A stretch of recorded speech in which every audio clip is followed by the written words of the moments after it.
Atos 27. Quando foi decidido que navegássemos para a Itália, entregaram Paulo e alguns outros presos a um centurião chamado Júlio, da corte imperial. Embarcando no navio Adramitino, que estava de partida para costear a Ásia, fizemo-nos ao mar, indo conosco Aristarco, macedônio de Tessalônica. No dia seguinte, chegamos a Sidom.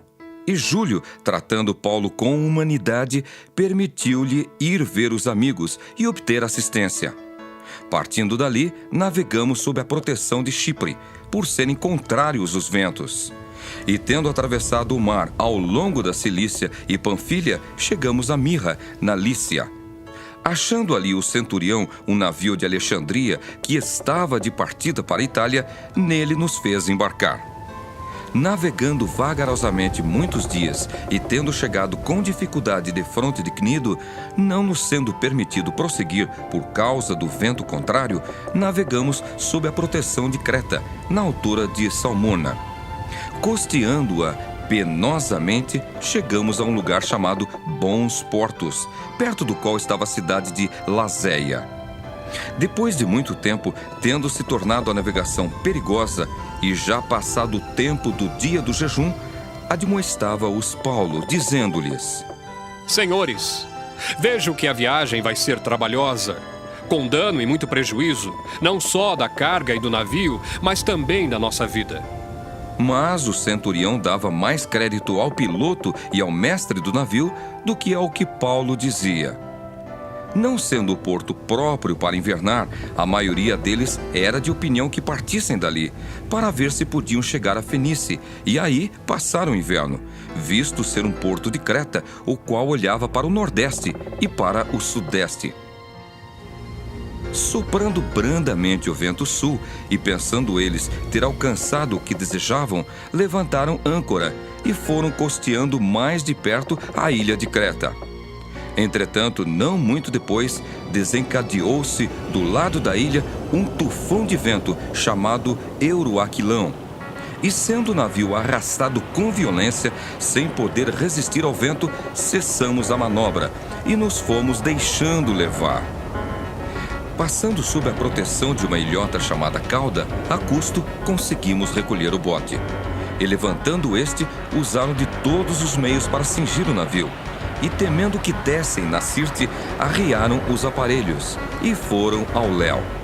Açoitados severamente pela tormenta, no dia seguinte já aliviavam o navio.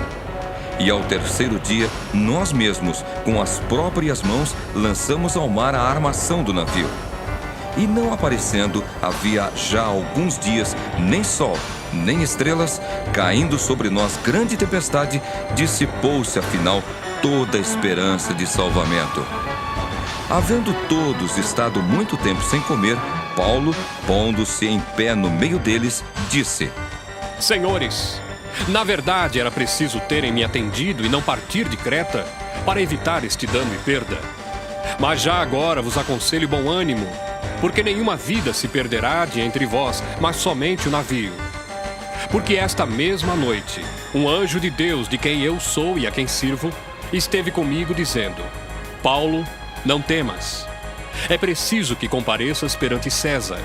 E eis que Deus, por sua graça, te deu todos quantos navegam contigo. Portanto, senhores, tende bom ânimo, pois eu confio em Deus que sucederá do modo por que me foi dito. Porém, é necessário que vamos dar a uma ilha. Quando chegou a 14ª noite, sendo nós batidos de um lado para outro no mar Adriático, por volta da meia-noite, pressentiram os marinheiros que se aproximavam de alguma terra. E lançando o prumo, acharam 20 braças. Passando um pouco mais adiante, tornando a lançar o prumo, acharam 15 braças.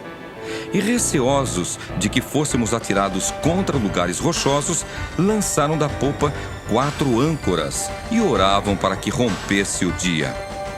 Procurando os marinheiros fugir do navio e tendo arriado o bote no mar, a pretexto de que estavam para largar âncoras da proa, disse Paulo ao centurião e aos soldados: Se estes não permanecerem a bordo, vós não podereis salvar-vos.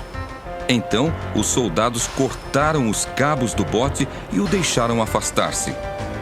Enquanto amanhecia, Paulo rogava a todos que se alimentassem, dizendo: Hoje é o 14º dia em que esperando estáis sem comer, nada tendo provado.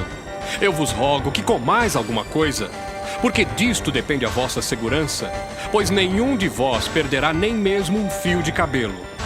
Tendo dito isto, tomando um pão, deu graças a Deus na presença de todos, e depois de o partir, começou a comer.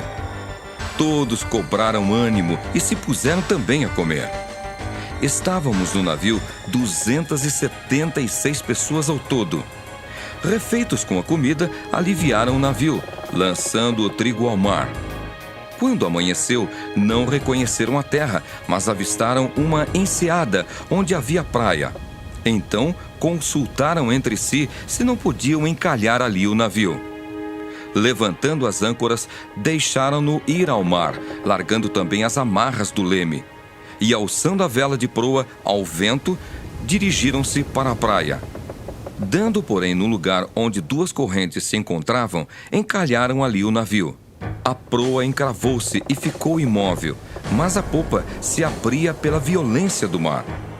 O parecer dos soldados era que matassem os presos, para que nenhum deles, nadando, fugisse. Mas o centurião, querendo salvar a Paulo, impediu-os de o fazer e ordenou que os que soubessem nadar fossem os primeiros a lançar-se ao mar e alcançar a terra.